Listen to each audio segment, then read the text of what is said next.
یک نمودی ریبا هست که اکثریت مردم دانسته یا ندانسته به همون دست میزنند. شاید از حدیث پیامبر صلی الله علیه و سلم آگاه نیستند. پیامبر صلی الله علیه و سلم میگن طلا با طلا، نقره با نقره عوض کرده می شود، شرطش مانند برابر باشد، از جهت وزن هر دو برابر باشد. شرط دومش این است که دست مدست باشد. باید در همون زمان وقت میدهی عوضش رو بگیری. کسی اگر زیاد کند یا زیاد خواهش کند از این طرف یا از این طرف، در حقیقت ریبا خورده است. پیامبر صلی الله علیه و آله میگن شما نفروشید طلا را با طلا مگر هر دو طرف برابر باشد. هرگز زیادی نکنید، بعضیش رو بر بعضیش. این طرف 10 گرم باشد، اینش هم باید 10 گرم طلا باید باشد. شما هرگز غایب را به نقد نفروشید، یعنی به نسیه نفروشید. این حدیث یک قاعده خیلی بزرگ است.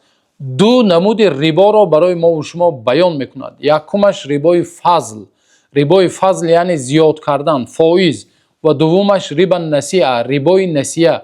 وقتی انسان طلا را میدهد بر مقابلش پول باشد یا نقره باشد، هر چیزی که باشد نسیه است. یعنی به نسیه فروختن طلا درست نیست. و همچنین پول وقتی انسان پول را عوض میکند، وقتی دلار را میدهد باید مقابلش سامانی را در حال دستمدست باید بگیرد. اگر دلار را داد بر عوضش سامانی را پگاه یا بعد از 1 ساعت 2 ساعت 3 ساعت فرق ندارد، در مابین وقت باشد، این ریبای نسیه است.